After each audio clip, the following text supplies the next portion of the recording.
Salam damai sejahtera dalam nama Yesus Kristus Tuhan kita kepada saudara-saudari, Bapak Ibu Saudara yang kasih dalam Tuhan dimanapun Anda berada.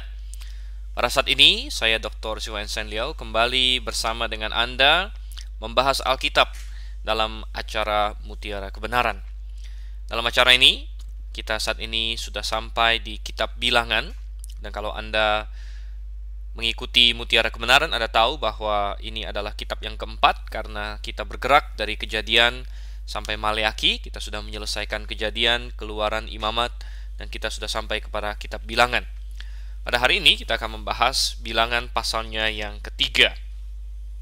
Sekedar sedikit pendahuluan, kitab Bilangan melanjutkan kisah orang Israel yang telah Tuhan pilih di dalam Abraham, yang kemudian menjadi suatu bangsa setelah mereka menjadi 12 suku melalui anak-anak Yakub, dan mereka berada di Mesir selama 430 tahun. Dan itu semua menjadi background di dalam kitab Kejadian. Lalu di dalam kitab Keluaran, tema utamanya adalah pembebasan bangsa yang diperbudak ini. Dan kitab Keluaran menceritakan bagaimana Tuhan dengan tangan yang kuat menjangkau, mengambil mereka, melepaskan mereka dari Mesir, dan kemudian membawa mereka ke Sinai dan menjadikan mereka umat Tuhan dengan pemberian hukum di situ. Lalu kitab Imamat berbicara mengenai bagaimana Tuhan mengatur bangsa yang telah dipilih menjadi umatnya ini harus berlaku, bagaimana mereka harus menjaga kekudusan, sebab Dia adalah Allah yang kudus. Dia adalah Allah yang terpisah dari dosa. Oleh karena itu, umat yang dikenal dengan namanya juga harus demikian. Masuklah kita di kitab Bilangan. Karena ini masih awal, jadi saya ulangi pendahuluan sedikit lagi. Kitab Bilangan dimulai dengan kata-kata bahwa Tuhan berbicara kepada Musa dan kepada bangsa Israel di padang gurun Sinai. Jadi mereka akan berangkat dari Sinai, akan masuk ke dalam perjalanan, dan kitab Bilangan mencatat intinya adalah perjalanan bangsa Israel dari Sinai menuju ke tanah perjanjian. Dan dari sudut pandang ini, kitab Bilangan sebenarnya menggambarkan perjalanan hidup manusia, perjalanan hidup kita setelah kita diselamatkan, setelah dibebaskan dari perbudakan dosa menuju ke tanah perjanjian kita, yaitu sorga. Dan di dalam kitab Ibrani jelas sekali diberitahu di situ, di dalam Ibrani pasalnya yang keempat, bahwa tanah perjanjian Kanaan melambangkan sorga. Misalnya kita lihat di dalam Ibrani pasal 4 ayat yang ke-8 sampai ayat yang ke-10, saya bacakan. Ibrani 4, 8 sampai 10. Sebab andai kata Yosua telah membawa mereka masuk ke tempat perhentian, pastilah Allah tidak akan berkata-kata kemudian tentang suatu hari lain. Jadi masih tersedia suatu hari perhentian, hari ke-7 bagi umat Allah. So, barang siapa telah masuk ke tempat perhentian, ia sendiri telah berhenti dari segala pekerjaannya, sama seperti Allah berhenti dari pekerjaannya. Jadi kita melihat di sini bahwa perhentian yang dicapai oleh Yosua bukanlah perhentian yang ultimate, perhentian yang paling akhir, perhentian yang paling mumpuni, tetapi itu hanyalah perhentian yang sementara, yang menggambarkan, mentipologikan suatu perhentian yang lebih hebat lagi, yaitu di sorga nanti. Kembali ke dalam kitab Bilangan, kita melihat di sini persiapan perjalanan ini dulu. Di pasal 1 dan di pasal 2 kita mendapatkan sensus. Dan karena sensus inilah, maka kitab ini dikasih nama kitab Bilangan, kitab numbers dalam bahasa Inggrisnya. Dan ada pencatatan tentang jumlah-jumlah orang yang mungkin sekilas tampak seperti tidak berarti bagi kita. Untuk apa saya tahu ada berapa orang di dalam suku Yehuda? Tapi kita sudah bahas bagaimana itu semua memiliki arti yang sangat indah. Dan kitab Bilangan nanti kita akan melihat ada 2 kali sensus. Yang pertama di pasal 1 dan pasal 2, kemudian akan ada sensus lagi di ujung dari kitab ini, yaitu dalam pasal yang ke-26. Dan 2 sensus ini sangat berbeda orang yang disensus, dan kita akan lihat ada banyak hal yang terjadi di antara kedua sensus ini. Tapi sensus-sensus inilah yang memberikan nama Bilangan. Nah, di dalam pasal 1 dan pasal 2 kita sudah melihat sensus ini sensus yang spesial, yaitu sensus untuk menentukan prajurit atau menentukan jumlah pasukan. Jadi hanya semua yang di atas 20 tahun, semua yang laki-laki dan sanggup berperang. Anak-anak, wanita bukan tidak penting, tetapi tidak dicatat dalam sensus yang satu ini. Mungkin ada waktu untuk mereka tersendiri nanti. Tetapi ada satu hal yang menarik, yaitu di dalam pasal 1 dan pasal 2 sama sekali tidak disinggung atau tidak dicatat tentang Bani Lewi. Bukan karena Bani Lewi tidak penting, bahkan mereka sangat penting, tetapi Bani Lewi punya tugas yang khusus, dan itulah yang akan kita lihat di pasal 3 ini. Nah, coba kita buka sekarang dalam Bilangan pasal yang ketiga. Bilangan pasal 3 ini kita akan melihat ayat 1 sampai dengan ayat yang keempat terlebih dahulu. Saya akan bacakan ayat 1 sampai dengan ayat yang keempat. Inilah keturunan Harun dan Musa pada waktu Tuhan berfirman kepada Musa di Gunung Sinai. Nama anak-anak Harun ialah yang sulung Nadab, kemudian Abihu, Eleazar, dan Itamar. Itulah nama anak-anak Harun, imam-imam yang diurapi yang telah ditabiskan untuk memegang jabatan imam. Tetapi Nadab dan Abihu sudah mati di hadapan Tuhan di padang gurun Sinai ketika mereka mempersembahkan api yang asing ke hadapan Tuhan. Mereka tidak mempunyai anak. Jadi ketika Harun ayah mereka masih hidup, yang memegang jabatan imam ialah Eleazar dan Itamar. Ya. Kita mulai di sini di pasal 3, kita akan melihat tentang Bani Lewi. Tentu Bani Lewi adalah bani yang spesial, tetapi di dalam Bani Lewi itu sendiri ada satu kelompok lagi yang lebih spesial lagi, yaitu keturunan Harun. Nah, Harun sendiri adalah salah satu bagian dari Bani Lewi, tapi Harun lebih spesial lagi karena dia bukan hanya Lewi, dia bahkan diangkat menjadi imam. Nah, mengapa pada waktu itu perlu ada pemisahan seperti itu? Ada yang Bani Lewi, ada yang imam. Ya, ini semua adalah akibat manusia sudah berdosa. Dan karena manusia sudah berdosa, maka manusia tidak dapat lagi dengan bebas menghampiri Tuhan. Bandingkan dengan di dalam Kejadian pasal yang kedua dan ketiga, di mana Tuhan dengan bebas berbicara kepada manusia, tidak ada penyekat, tidak ada jarak di antara yang ilahi dengan yang manusiawi. Tetapi semenjak manusia jatuh ke dalam dosa, Allah yang Maha Kudus tidak dapat mentolerir dosa. Oleh karena itu dalam Perjanjian Lama ditekankan tentang pemisahan antara Allah dengan manusia ini. Dan ini adalah inti dari kematian manusia. Kematian rohani berarti terpisahnya manusia dari Tuhan. Dan manusia ini tidak dapat mendekat kepada Tuhan yang sudah berdosa ini. Tetapi Tuhan yang harus menjangkau manusia. Oleh karena itu, Tuhan menetapkan orang-orang tertentu yang dapat mewakili manusia menghadap kepadanya. Dan orang-orang ini disebut sebagai imam. Jadi ada 3 jabatan penting dalam Perjanjian Lama, yaitu imam, nabi, dan raja.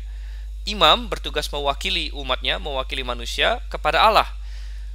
Nabi kebalikan, dia berfungsi untuk mewakili Allah, berbicara kepada manusia, menyampaikan pesan. Sedangkan raja mewakili Allah juga untuk mengatur atau memerintah atas manusia. Nah, jadi kita melihat imam di sini. Harun memiliki jabatan imam. Dia adalah seorang Lewi. Jadi kita melihat ini adalah suatu jabatan yang luar biasa penting dalam Perjanjian Lama, suatu kehormatan yang luar biasa, sesuatu yang sungguh privilege yang tidak ternilai. Dan ini diberikan kepada bagian dari suku Lewi. Dan saya sudah singgung di pembahasan yang lalu bahwa padahal Lewi, kalau kita baca di dalam kitab Kejadian, pernah berbuat salah.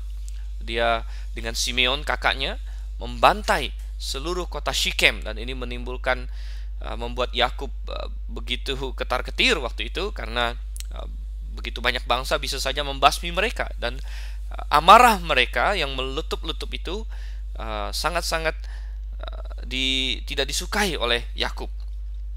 Sehingga dalam Kejadian pasal 49, Yakub berkata tentang Simeon dan Lewi bahwa mereka akan terpencar di antara suku-suku Israel.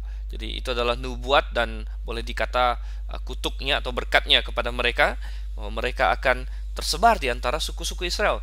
Dan itu digenapi. Nanti kita baca di kitab Yosua waktu pembagian tanah, suku Simeon mendapatkan jatah tanah di dalam daerahnya Yudea atau Yehuda.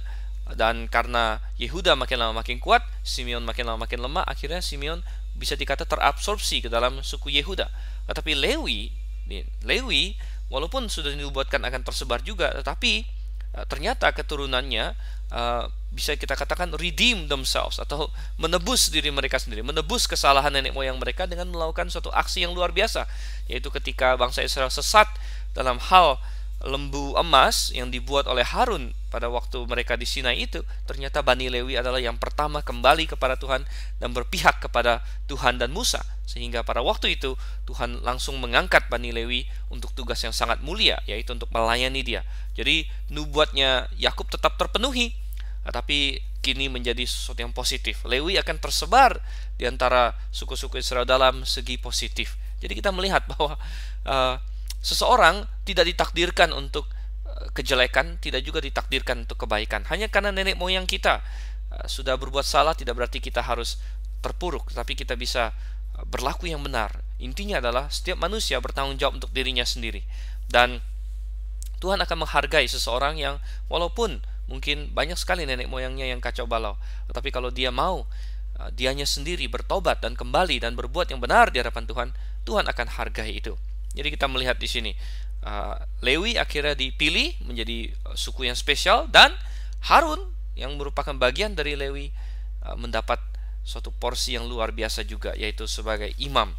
Nah, tentu hari ini kita tidak memiliki imam, saudara yang kasih Tuhan. Kita tidak ada lagi satu bagian tertentu yang disebut imam. Mengapa? Karena kita semua imam. Ya, kita semua imam. Coba kita buka di dalam 1 Petrus, saudara. 1 Petrus pasal 2 ayatnya yang ke-9. Sekali lagi 1 Petrus 2 ayat 9 saya bacakan. Tetapi kamulah bangsa yang terpilih, imamat yang rajani, bangsa yang kudus, umat kepunyaan Allah sendiri. Sini Petrus berbicara kepada orang-orang percaya, orang-orang Kristen sejati, bukan Kristen KTP. Banyak orang bisa saja menyandang Kristen, tapi orang-orang yang sungguh lahir baru, mereka ini disebut sebagai imamat yang rajani. Karena imam mempunyai tugas untuk menjembatani antara manusia dengan Allah. Sedangkan ketika seorang lahir baru di dalam Kristus, dia sudah langsung otomatis punya hubungan dengan Allah. Oleh karena itu dia menjadi imam. Bahkan dia bisa membantu orang lain yang belum kenal Yesus kenal kepada Allah. Dalam hal ini dia memang punya fungsi perwakilan, di mana dia membantu menjembatani antara manusia yang belum percaya dengan Allah dengan cara memberitakan Injil kepadanya. Dalam hal ini dia juga memiliki sedikit banyak fungsi nabi, tapi nabi dalam tanda kutip ya, penginjilan. Dan saudara, kita dapatkan bahwa imam besar kita adalah Yesus Kristus. Itu jelas sekali ditekankan dalam kitab Ibrani. Keseluruhan kitab Ibrani berbicara mengenai Yesus sebagai imam besar kita. Yesus sebagai imam besar, kita sebagai imam, orang-orang percaya. Jadi di dalam gereja hari ini tidak boleh ada saya imam, kamu bukan imam. Tidak ada lagi yang seperti itu. Semua adalah imamat sebenarnya. Dan karena semua imam, maka tidak benar bahwa ada praktek-praktek di mana seolah-olah pendeta itu orang-orang suci yang dia punya kuasa tertentu, dialah yang bisa berdoa untuk kita. Tidak lagi seperti itu. Imam di perjanjian lama demikian, orang harus melalui imam untuk sampai kepada Allah. Tetapi di gereja orang tidak harus melalui gembala sidang untuk sampai kepada Tuhan. Orang dengan sendirinya kalau dia sudah percaya, dia imam besar, dia Yesus, dia punya hubungan pribadi. Oleh karena itu kita sangat menentang praktek-praktek seperti di gereja Katolik, pengakuan dosa kepada imam, seolah-olah kita masih perlu melalui perantaran manusia kepada Tuhan. Tidak, kita bisa langsung, imam besar kita adalah Yesus Kristus. Itu sangat jelas sekali, dan adalah suatu kesalahan untuk mempertahankan praktek keimamatan di dalam gereja hari ini. Karena kita semua adalah imam sebenarnya. Jadi apa fungsi gembala? Mungkin yang berkata, karena terus terang saya tidak mau memakai istilah pendeta secara alkitabiah, karena istilah pendeta tidak ada dalam Alkitab. Saya mau pakai istilah gembala sidang. Apa fungsi gembala sidang? Oh ya, gembala sidang di situ fungsi utamanya untuk mengajar, membimbing, menjaga umat Tuhan dari serangan-serangan musuh. Jadi tugas utama dia itu sebagai seorang gembala. Dia mengajar, memberi makan, memberitahukan firman Tuhan, dia menasihati, membimbing. Kalau umatnya ada yang hidupnya tidak beres, dia tegur. Ada yang perlu bantuan dalam prinsip-prinsip tertentu, dia beritahu. Dan dia proteksi dari serangan. Dia memperingatkan tentang doktrin-doktrin yang salah. Dia memperingatkan tentang tren-tren dalam masyarakat yang mengacaukan. Itu tugas gembala sidang sebenarnya. Bukan untuk memberi berkat kepada jemaatnya melalui penumpangan tangan supaya mereka terhindar dari penyakit dan lain sebagainya. Bukan. Nah, saya tahu bahwa sangatlah sulit bagi sebagian kaum pendeta dalam tanda kutip yang mereka takut kehilangan kuasa atas umatnya. Jadi berada dalam posisi seperti itu seolah-olah memberikan orang kuasa. Jadi Kalau dia sudah di hari Minggu, dia pakai pakaiannya, ya. Kan ada sebagian orang seperti itu, ada pakaian pendeta katanya, yang dengan segala pernak-pernik regalianya, wah sangat khusyuk. Dan ketika dia pakai pakaian itu, wah orang jadi hormat kepadanya. Padahal mungkin sehari-hari dia bercanda dengan mereka, tapi kalau sudah mengenakan pakaian itu, nah ini dia pendeta, ya, pendeta. Dan apalagi dia sudah angkat tangannya, wah semua orang merasa ini ada berkat di. Tidak ada yang seperti di dalam Alkitab, saudara. Jangan kembali lagi ke zaman Perjanjian Lama. Perjanjian Lama memberikan gambaran pada waktu itu Harun dan anak-anaknya memang menjadi imam, ya, tetapi kita lihat bahwa hari ini tidak ada lagi praktek keimamatan sebenarnya. Nah, kembali ke dalam Bilangan pasal 3 di sini, kita melihat ada imam, dan waktu itu ada 5 imam. Pertamanya ada 5 imam. Harun sebagai imam besar, Nadab, Abihu, anak-anaknya Eleazar dan Itamar sebagai imam. Jadi ada imam besar, ada imam. Nah, kemudian kita diingatkan di ayat yang keempat bahwa Nadab dan Abihu sudah mati, dihukum oleh Tuhan. Dan kejadiannya bisa Anda lihat kembali di dalam Imamat pasal yang ke-10. Dalam Imamat pasal yang ke-10, waktu itu Nadab dan Abihu mengorbankan api di dalam ukupan mereka, dan itu adalah sebenarnya suatu proses yang tidak boleh mereka lakukan karena bukan waktunya, dan mereka bukan imam besar. Seharusnya itu porsi imam besar. Jadi mereka telah melampaui batas kekuasaan mereka, dan lagi mereka mempersembahkan api yang asing, katanya tidak sesuai dengan yang Tuhan spesifikasikan. Jadi kita melihat bahwa ternyata walaupun sebagai imam, Nadab dan Abihu memiliki kehormatan yang luar biasa dan suatu kesempatan yang luar biasa untuk melayani Tuhan, tetapi tidak berarti mereka boleh semena-mena. Nah, ini suatu peringatan, ya. Kadang-kadang kita diberikan privilege, kita diberikan kehormatan yang luar biasa, apalagi kalau ada di antara pendengar yang adalah hamba Tuhan juga, yang melayani Tuhan dalam kapasitas tertentu.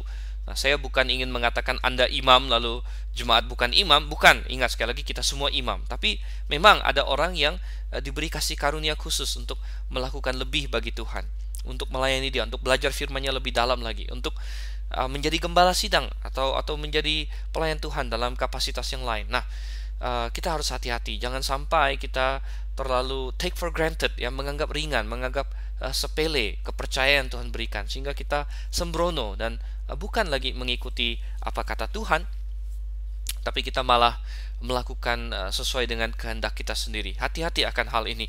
Nadab dan Abihu berpikir, saya imam, ya, saya terserah saya mau ngapain. Oh, hati-hati. Banyak pendeta dalam tanda kutip begitu, dia pendeta, jadi dia boleh sembarangan. Tuhan akan buat perhitungan, saudara. Ada banyak pendeta yang menyalahgunakan posisinya untuk mengambil uang yang tidak berhak, untuk bahkan selingkuh. Oh, luar biasa.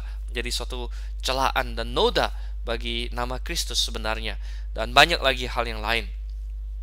Nah, Nadab dan Abihu Tuhan bunuh, dan mereka mati, sehingga akhirnya tinggal Eleazar dan Itamar. Dan ini juga membuktikan bahwa Tuhan tidak pernah merasa perlu orang yang terlalu banyak, atau Tuhan ingin mempertahankan jumlah tertentu. Kalau orang yang setia tinggal sedikit, ya dengan sedikit itulah Tuhan akan bekerja.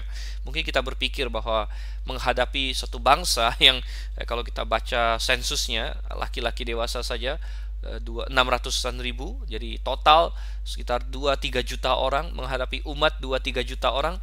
Jumlah imam ini sangat sedikit, ya. Harun imam besar, Eleazar, Itamar, 2 orang anaknya menjadi imam, dan hanya dari keturunan mereka. Dan mungkin kita berpikir, oh ini pekerjaan yang berat, ya. Ditambah dengan Nadab Abihu saja, mungkin mereka masih sangat sibuk. Tetapi ya seperti itulah. Dan Tuhan tidak kompromi. Tuhan tidak berkata, Nadab dan Abihu sudah berdosa, tapi saya butuh tenaga mereka. Bukan, saudara yang kasih Tuhan. Ingat itu, barang siapapun yang Tuhan percayakan sesuatu, bukan Tuhan yang perlu kita, tapi kita yang perlu Tuhan sebenarnya. Bukan Tuhan yang memerlukan pelayanan kita, tapi kita yang mendapat kehormatan kalau kita bisa melayani Dia. Oke, sekarang kita beralih dari Harun sebagai imam, kita masuk ke dalam suku Lewi sedikit lebih dalam. Kita baca ayat 5 sampai ayat 10 dari Bilangan. Ayat 5 sampai 10, Tuhan berfirman kepada Musa, suruhlah suku Lewi mendekat dan menghadap imam Harun supaya mereka melayani dia. Mereka harus mengerjakan tugas-tugas bagi Harun dan bagi segenap umat Israel di depan kemah pertemuan, dan dengan demikian melakukan pekerjaan jabatannya pada kemah suci. Mereka harus memelihara segala perabotan kemah pertemuan dan mengerjakan tugas-tugas bagi orang Israel, dan dengan demikian melakukan pekerjaan jabatannya pada kemah suci. Orang Lewi harus kau serahkan kepada Harun dan anak-anaknya. Dari antara orang Israel haruslah orang-orang itu diserahkan kepadanya dengan sepenuhnya. Tetapi Harun dan anak-anaknya haruslah kau tugaskan untuk memegang jabatannya sebagai imam, sedang orang awam yang mendekat harus dihukum mati. Ya, kita dapatkan di sini deskripsi tentang suku Lewi. Jadi suku Lewi rupanya tidak disensus di dalam pasal 1 dan pasal 2 karena ada tugas khusus bagi mereka. Mereka bukanlah ditugaskan untuk berperang, walaupun mereka bisa berperang, dan tugas khusus mereka adalah untuk melayani di dalam kemah suci dan melayani Harun. Di sini dikatakan melayani Harun. Mereka harus mengerjakan sesuai dengan yang Harun katakan. Dan ini berarti juga bahwa suku Lewi memiliki tanggung jawab. Mereka bukan boleh seenaknya, oh saya adalah suku pilihan, saya telah dipilih, jadi dalam melayani Tuhan saya boleh sembarangan. Bukan, tapi tetap menurut instruksi Harun. Jadi mereka harus melakukan apa yang Harun katakan. Dan kalau kita perhatikan hari ini, saudara, siapakah yang harus kita layani? Siapakah imam besar? Imam besar waktu itu adalah Harun. Imam besar hari ini adalah Yesus Kristus. Ya, Yesus Tuhan kita adalah imam besar, dan seperti semua orang Lewi harus melayani Harun, demikian sebenarnya semua orang percaya hari ini harus melayani Tuhan kita Yesus Kristus. Anda melihat gambaran yang begitu indah? Kita harus melayani Tuhan kita, melayani Dia. Nah, kadang-kadang istilah melayani ini kita pakai dengan pengertian yang berbeda-beda. Ada orang yang memakai istilah melayani dalam pengertian berkhotbah atau menjadi gembala sidang. Ya, tetapi sebenarnya kata melayani itu lebih luas. Bukan hanya mereka-mereka ini yang melayani, bukan hanya yang berkhotbah yang melayani atau yang pimpin pujian, tetapi sebenarnya semua orang percaya harus melayani. Semua orang percaya harus ikut ambil bagian dalam apa yang menjadi tugas tanggung jawabnya.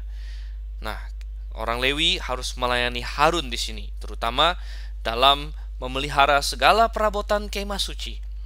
Nah, tetapi Harun dan anak-anaknya sebagai imam waktu itu memegang jabatan imam. Sedangkan di ayat 10 kita diingatkan lagi, sedangkan orang awam yang mendekat harus dihukum mati.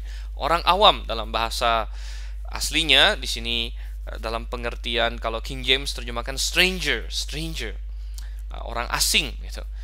Bukan berarti orang asing dalam pengertian tidak dikenal, tapi orang yang tidak ada hak untuk mendekat kepada Tuhan pada waktu itu.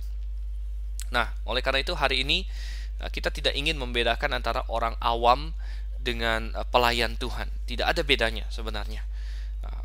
Istilah dulu di Roma Katolik ada mereka bikin clergy dan laity. Ya, jadi mereka membedakan antara golongan imam, priest, clergy, dan golongan laity atau golongan awam.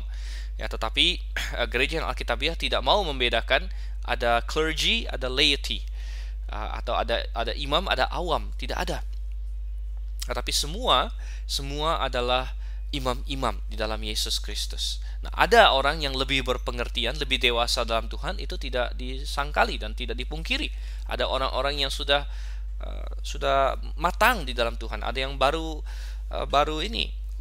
bertobat, mungkin masih bayi secara rohani. Oh, itu jelas. Tetapi bukan dalam pengertian perbedaan secara kategori bahwa yang satu imam, yang satu awam, jadi yang ini boleh mendekat, yang ini tidak boleh mendekat. Tidak ada seperti itu. Tapi kita melihat bahwa semuanya adalah imam. Oke, kita kembali lagi ke sini dalam Bilangan pasal 3. Kita lihat ayat yang ke-11 sampai dengan ayat yang ke-13. Tuhan berfirman kepada Musa, sesungguhnya aku mengambil orang Lewi dari antara orang Israel, ganti semua anak sulung mereka yang terdahulu lahir dari kandungan, supaya orang Lewi menjadi kepunyaanku. Sebab akulah yang punya semua anak sulung. Pada waktu aku membunuh semua anak sulung di tanah Mesir, maka aku menguduskan bagiku semua anak sulung yang ada pada orang Israel, baik dari manusia maupun dari hewan. Semuanya itu kepunyaanku. Akulah Tuhan.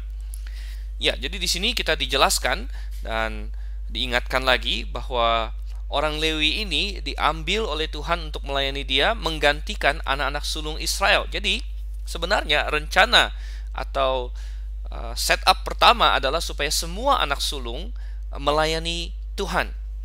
Jadi sebelum Bani Lewi dipilih, yang mestinya melayani Tuhan adalah semua anak sulung. Dan ini memberikan suatu pengajaran kepada kita bahwa dan biasanya anak sulung adalah anak yang pertama, dan orang tua mungkin bangga sekali dengan kelahiran anak sulungnya.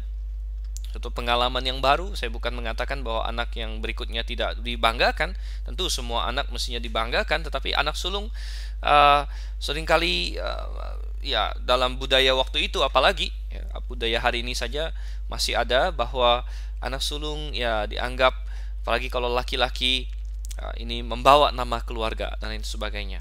Walaupun tidak selalu benar demikian, dan seringkali anak sulung banyak berbuat dosa. Bahkan di dalam Alkitab tidak ada satupun dari garis Mesias yang bisa kita buktikan adalah anak sulung selain Yesus Kristus. Kalau kita lihat Adam bukan anak. Ya, kemudian Set bukan anak sulung, jelas ada Habil dan Kain yang di atas dia. Dan nama-nama seterusnya tidak ada satupun yang bisa dikonfirmasi sebagai anak sulung. Jadi bukan berarti Tuhan pilih kasih atau favoritisme terhadap anak sulung.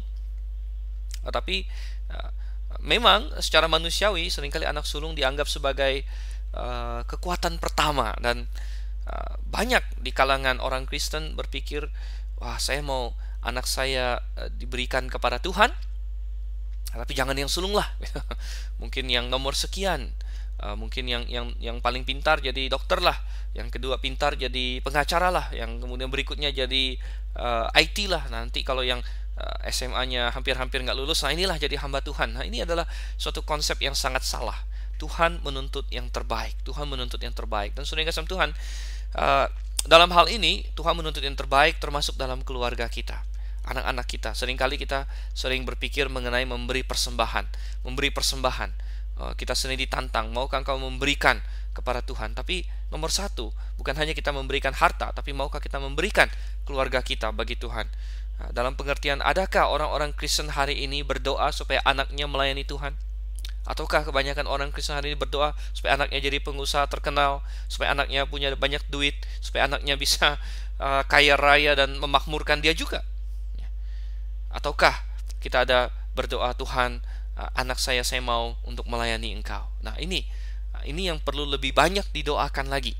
Ini adalah pengorbanan, ya. Ini adalah pengorbanan dari orang tua juga. Kadang-kadang anaknya ada yang harus pergi jauh untuk menginjil ke daerah pelosok, kalau dia serahkan kepada Tuhan. Ya, sama seperti Hana harus belajar menyerahkan Samuel kepada Tuhan. Nah, jadi kita melihat, saudara yang kasih Tuhan, waktu itu semua anak sulung Tuhan ambil. Dan mengapa? Ini ada hubungannya dengan peristiwa tulah ke-10 juga. Dalam tulah yang ke-10, Tuhan membantai semua anak sulung Mesir, dari binatang sampai budak sampai kepada putra mahkotanya Firaun. Dan anak-anak sulung Israel tidak mati, melainkan diganti oleh domba. Tetapi ditebus dengan domba berarti mereka milik Tuhan, dan Tuhan tadinya mengkhususkan anak-anak sulung untuk melayaninya. Tetapi ketika orang Israel jatuh ke dalam dosa penyembahan lembu emas itu, akhirnya Tuhan bilang, oke, saya sekarang pakai Bani Lewi saja. Aku mengambil Bani Lewi untuk menggantikan anak-anak sulung Israel. Dan proses itu akan dikanonisasikan. Proses penggantian anak sulung kepada orang Lewi itu akan diratifikasi, akan kita bilang diresmikan pada saat ini, di mana mereka menghitung jumlah anak sulung di Israel dan kemudian menghitung jumlah orang Lewi. Oke, sekarang kita lihat ayat yang ke-14 sampai dengan ayat yang ke-20 dari Bilangan pasal 3. Tuhan berfirman kepada Musa di padang gurun Sinai, catatlah Bani Lewi menurut puak-puak dan kaum-kaum mereka. Semua laki-laki yang berumur 1 bulan ke atas harus kau catat. Lalu Musa mencatat mereka sesuai dengan titah Tuhan, seperti yang diperintahkan kepadanya. Inilah anak-anak Lewi dengan nama mereka, Gerson, Kehat, dan Merari. Inilah nama anak-anak Gerson dan kaum-kaum mereka, Libni dan Simei. Anak-anak Kehat dan kaum-kaum mereka ialah Amram, Ishar, Hebron, dan Uziel. Anak-anak Merari dan kaum-kaum mereka ialah Mahli dan Musi. Jadi dalam sensus yang general itu, suku-suku Israel sudah disensus, dan itu 20 tahun ke atas, karena tugasnya adalah berperang. Tetapi khusus untuk sensus atas Lewi, peraturannya beda. Itu 1 bulan ke atas, laki-laki. Semua yang 1 bulan ke atas. Jadi ini bukan sensus perang, tapi ini sensus siapa yang akan nantinya melayani Tuhan. Oleh karena itu, 1 bulan ke atas sudah boleh dihitung. Nah, kalau di bawah 1 bulan mungkin belum dihitung karena ya apakah tingkat mortalitas masih cukup tinggi waktu itu. Jadi intinya memang biasanya seorang bayi bisa dikatakan agak sedikit lebih stabil setelah dia melewati 1 bulan kehidupan pertama. Dan mereka mulai mau menghitung, dan penghitungannya dibagi berdasarkan puak-puak di dalam Lewi itu sendiri. Jadi Lewi punya 3 anak, yaitu Gerson, Kehat, dan Merari. Jadi jumlah mereka akan dihitung berdasarkan 3 puak ini, puak Gerson, Kehat, dan Merari. Nah, kita baca lebih lanjut lagi ayat 20 sampai ayat yang ke-26 di sini. Tadi sempat kebaca sedikit. Ayat 20, anak-anak Merari dan kaum-kaum mereka ialah Mahli dan Musi. Inilah kaum-kaum orang Lewi yang ada dalam puak-puak mereka. Puak Gerson terdiri dari kaum Libni dan kaum Simei. Itulah kaum-kaum Gerson. Jumlah pencatatan mereka ketika semua laki-laki yang berumur 1 bulan ke atas dicatat ada 7.500 orang. Kaum-kaum Gerson ini berkemah di belakang kemah suci di sebelah barat. Pemimpin puak Gerson ialah Eliashaf bin Lael.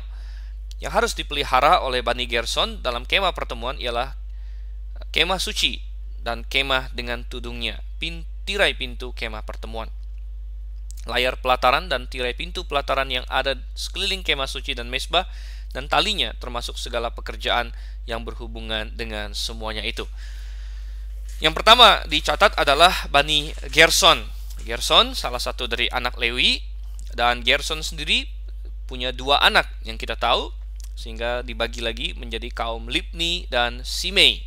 Jadi Gerson punya anak Libni dan Simei, jadi itu klan mereka lagi. Dan ternyata ada 7.500 orang di dalam puak ini, ya, di dalam Bani Gerson, 7.500 orang. Dan Tuhan berikan mereka tanggung jawab tertentu, yaitu tanggung jawab untuk tirai pertemuan. Nah, tirai-tirai ini intinya adalah tembok-temboknya, gitu. Karena kemah pertemuan ini bukan bangunan permanen, tetapi memakai tirainya, memakai tudungnya, dan jadi intinya Gerson ini yang akan membongkar temboknya kemah, gitu, yaitu tirai-tirainya dengan semua tali-talinya mungkin. Jadi itu adalah tugas mereka. Jadi rupanya walaupun Lewi dipilih melayani Tuhan, tiap-tiap mereka punya tanggung jawab yang berbeda.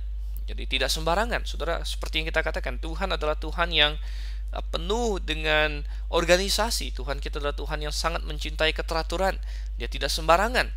Dan orang dari Bani Gerson tidak berhak untuk berkata, tapi saya sukanya ini, ya, saya sukanya pelayanan di bidang ini. Bukan, tapi mereka dipanggil untuk hal tertentu. Dan kita hari ini pun kita perlu tahu dan mencari kehendak Tuhan dalam hidup kita. Dan manusia paling bahagia ketika dia melakukan kehendak Tuhan dalam hidupnya.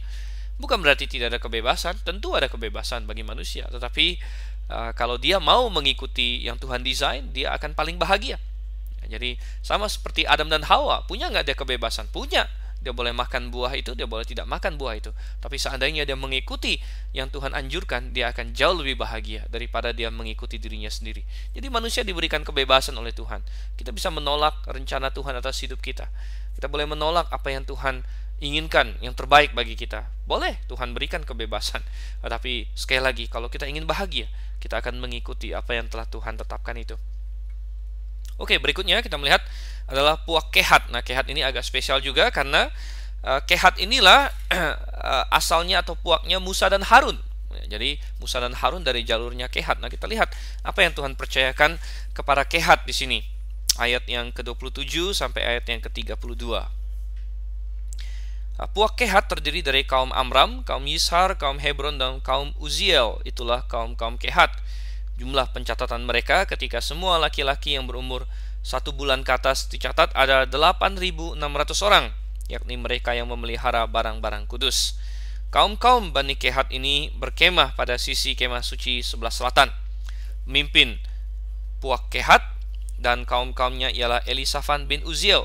Yang harus dipelihara mereka ialah tabut meja, kandil, mesbah-mesbah, perkakas tempat kudus yang dipakai untuk menyelenggarakan ibadah, juga tirai, termasuk segala pekerjaan yang berhubungan dengan semuanya itu.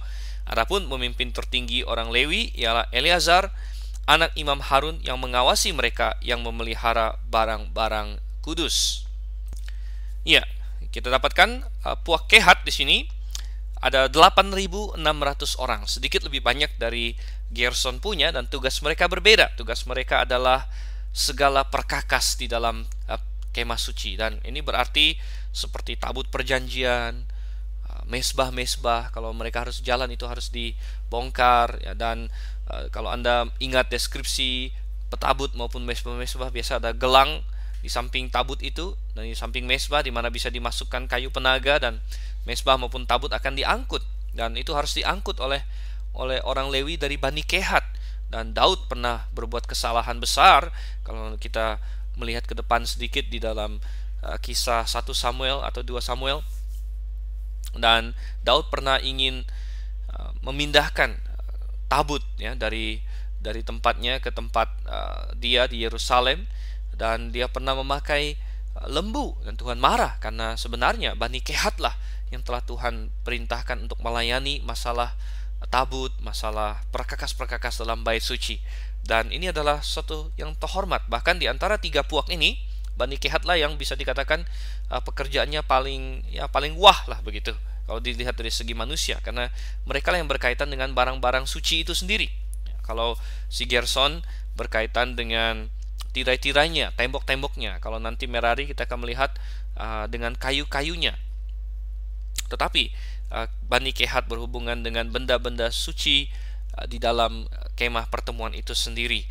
Jadi itu adalah porsinya Bani Kehat, dan masing-masing bani ada pemimpin. Gerson adalah Eliasaf, dan di Kehat adalah seorang bernama Elisafan. Tetapi mengatasi mereka semua adalah Eleazar anaknya Harun. Dialah yang tetap in charge, dia yang tetap memperhatikan dan bertanggung jawab atas mereka, mungkin training mereka dan melakukan pengawasan atas mereka. Dan satu hal yang tadi saya lupa untuk singgung di dalam Bani Gerson, mereka berkemah di sebelah barat kemah pertemuan. Jadi kalau kita ingat di pasal 2, kita memperhatikan bagaimana Tuhan menyusun suku-suku Israel. Ada Yehuda dengan 2 orang suku lain di sebelah timur. Kemudian ada Ruben dengan 2 suku temannya sebelah selatan. Ada Efraim dengan Manasye dan Benyamin di sebelah barat. Kemudian ada Dan beserta dengan 2 suku temannya di sebelah utara. Ini semua mengelilingi kemah suci. Nah, tetapi mereka mengelilingi kemah suci itu dalam lingkaran luar. Di dalam lingkaran dalam itu adalah Bani Lewi. Bani Lewi mengelilingi kitab kemah suci dalam lingkaran dalam. Jadi kita melihat ternyata si Bani Gerson sebelah barat, dan di Bani Kehat ini atau puak Kehat ini ada di sebelah selatan. Dan jadi semua ada ordernya, ada keteraturannya. Dan kita lihat sekarang yang sebelah utara siapa? Sebelah utara adalah Merari. Kita baca tentang dia dalam ayat 33 sampai 37. Dikatakan di sini, puak Merari terdiri dari kaum Mahli dan kaum Musi. Itulah kaum Merari. Jumlah pencatatan mereka ketika semua laki-laki yang berumur 1 bulan ke atas dicatat ada 6.200 orang. Pemimpin puak Merari dan kaum-kaumnya ialah Zuriel bin Abihail. Mereka berkemah pada sisi kemah suci sebelah utara. Yang ditugaskan kepada Bani Merari untuk dipelihara ialah papan kemah suci, kayu lintangnya, tiang-tiangnya, alasnya, segala perabotannya, termasuk segala pekerjaan yang berhubungan dengan semuanya itu. Juga tiang pelataran sekelilingnya, alas, patok, dan talinya. Ya, kaum Merari yang paling sedikit sebenarnya 6.200 orang, dan mereka lah yang bertugas atas kayu-kayu, papan-papan. Dan memang papan itu adalah yang menutupi pelataran kemah suci. Pelataran kemah suci ditutupi dengan papan-papan. Jadi itu tugas mereka dengan pemimpinnya Zuriel bin Abihail. Nah, jadi selatan si Kehat, barat puak Gerson, utara si Merari. Bagaimana dengan timur? Nah, timur ini spesial karena kemah suci memang bukanya menghadap timur. Jadi orang kalau mau masuk ke kemah suci itu masuknya dari sebelah timur.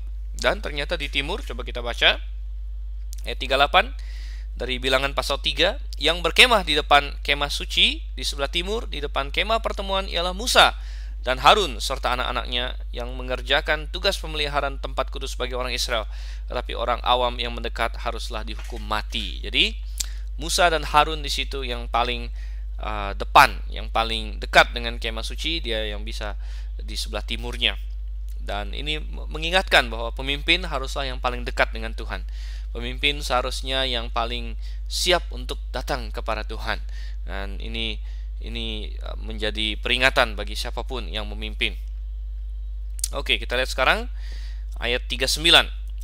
Atau kita langsung saja ayat 39 sampai 43 ya, 39 sampai 43. Atau saya lanjutkan sampai 51 saja karena ini ada hubungannya semua.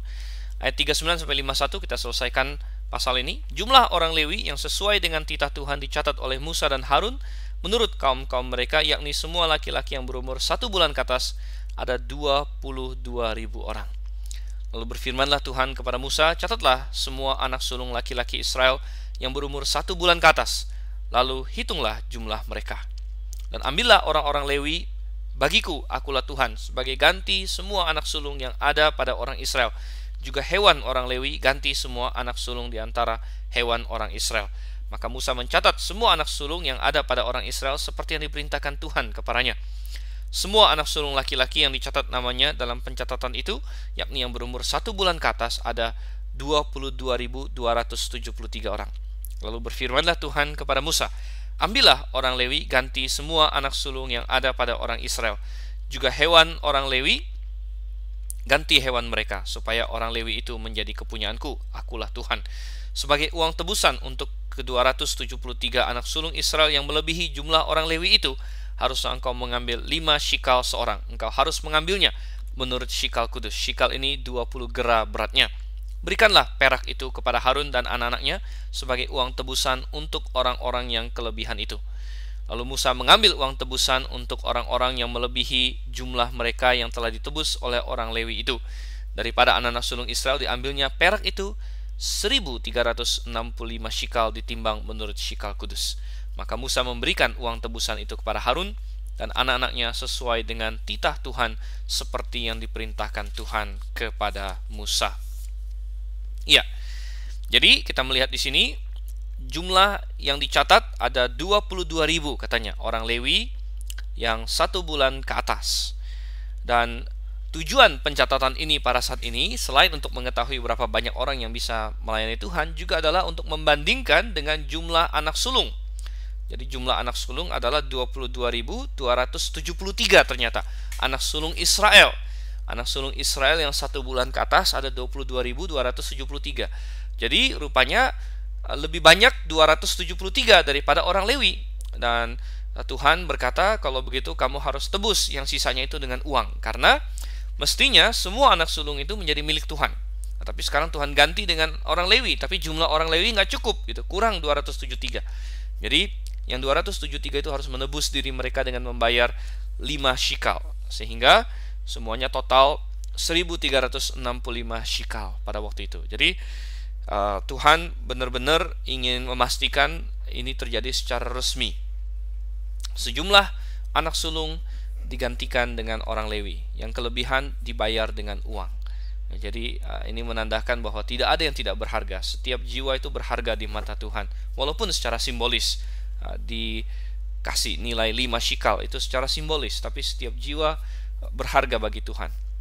Nah, ada orang di sini, para pengkritik Alkitab, yang mengajukan suatu serangan dan berkata, Alkitab salah ini, Musa salah menjumlah nih, mereka harus belajar matematika lagi, karena mereka bilang, lihat di ayat 39 kan dikatakan jumlah Lewi yang 1 bulan ke atas 22.000 orang. Nah, coba kita bandingkan. Gerson 7.500 ya, Anda boleh catat, Gerson 7.500, Kehat 8.600. Nah, sudah berapa itu? 8.600 tambah 7.500 sudah 16.100. Kemudian ditambah dengan Merari 6.200. Jadi 16.100 tambah 6.200 menjadi 22.300. Sudah 22.300. Sedangkan di ayat 39 kok cuman 22.000, ya mestinya 22.300. Wah, gimana ini? Nah, ada yang berkata ada banyak usaha orang untuk menjawab ini. Ada kaum liberal yang langsung saja berkata bahwa oh, ini Alkitab memang bikin kesalahan. Ya, tentu kita tidak percaya akan hal itu. Ada juga orang yang berkata, Alkitab kan hanya kasih angka ininya saja, angka garis besarnya, ya jumlahnya 22.300, tapi dibulatkan jadi 22.000. Tetapi walaupun argumen ini bisa kita pakai dalam kasus-kasus lain, misalnya Yesus memberi makan 5.000 orang. Nah, 5.000 itu mungkin bukan angka pas, tapi mungkin angka pembulatan. Ya, tetapi dalam kasus di bilangan ini tidak mungkin ini adalah angka pembulatan, karena kemudian angka ini dibandingkan dengan angka jumlah anak sulung Israel yang adalah 22.273, dan dikatakan bahwa anak sulung Israel ada lebih 273 gitu. Jadi jelas dalam kasus ini penghitungannya sangat spesifik, bahkan ke sampai jumlah satu persatu. Dan kalau itu pembulatan maka sangat tidak akurat, karena mestinya malah lebih orang Lewinya, 22.300 lebih daripada 22.273. Jadi jawabannya bukan masalah pembulatan di sini. Nah, kemudian yang berikutnya lagi ada yang mengusulkan mungkin Alkitab di sini ada kesalahan catat, ya mungkin salah catat. Jadi yang salah dicatat adalah jumlah kehat katanya. Kehat mungkin bukan 8.600 tapi 8.300 katanya. Jadi kalau kita kurangin 300 maka cocok jadi 22.000 nanti totalnya. Tapi ini adalah solusi yang sangat kacau, ya, karena Alkitab tidak salah catat, saudara. Ya, itu sama juga berarti ada kesalahan dalam Alkitab yang kita miliki hari ini. Lalu bagaimana kita harus mengerti ini? Sebenarnya ada banyak solusi, ada solusi yang baik sekali, dan salah satu solusi yang pernah dikemukakan dan saya sangat setuju dengan solusi ini adalah bahwa mungkin sengaja yang 300 itu tidak dicatat. Kenapa sengaja yang 300 tidak dicatat? Karena mungkin yang 300 itu ya, sepertinya adalah yang sulung dari Bani Lewi. Gitu. Ingat bahwa jumlah pencatatan ini tujuannya adalah untuk membandingkan antara yang sulung Israel mau digantikan dengan orang Lewi. Tetapi yang sulungnya Lewi tidak perlu disebut lagi sebenarnya. Kenapa? Karena yang sulungnya Lewi tidak bisa menggantikan sulungnya Israel, karena sulungnya Lewi toh memang dari awalnya sudah diminta oleh Tuhan juga, begitu. Jadi total semuanya Lewi 22.300. Tapi sepertinya 300 dari mereka adalah yang sulung gitu. Jadi 300 dari 22.300 itu yang sulung. Nah, karena mereka yang sulung dan memang mestinya juga sudah dikasih kepada Tuhan, jadi mereka tidak lagi dihitung waktu ingin menebus yang sulungnya Israel. Jadi hanya dicatat 22.000 saja. Itu adalah satu solusi yang sangat baik dan sama sekali tidak mempersalahkan Alkitab, dan berarti kita tetap beriman kepada Alkitab sebagai firman Tuhan yang tiada salah. Dan kita belajar dari bilangan pasal 3 ini tentang banyak hal, tentang keimamatan pada waktu itu, tentang bagaimana kita melayani Tuhan, bagaimana kita harus siap memberikan yang terbaik kepada Tuhan, anak-anak sulung dalam pengertian di sini. Adakah kita punya sikap seperti itu? Adakah kita melayani imam besar kita Harun? Dan kita akan terus lanjut saudara yang kasih Tuhan dalam pembahasan kitab bilangan. Kita akan lihat ada banyak pelajaran yang bisa kita ambil. Tentu kita masuk ke pasal 4 di kali berikutnya. Dan untuk saat ini saya akhiri dulu pertemuan kita. Semoga Anda mendapat manfaat. Saya ucapkan sampai berjumpa. Tetap setia dalam Tuhan. Maranatha.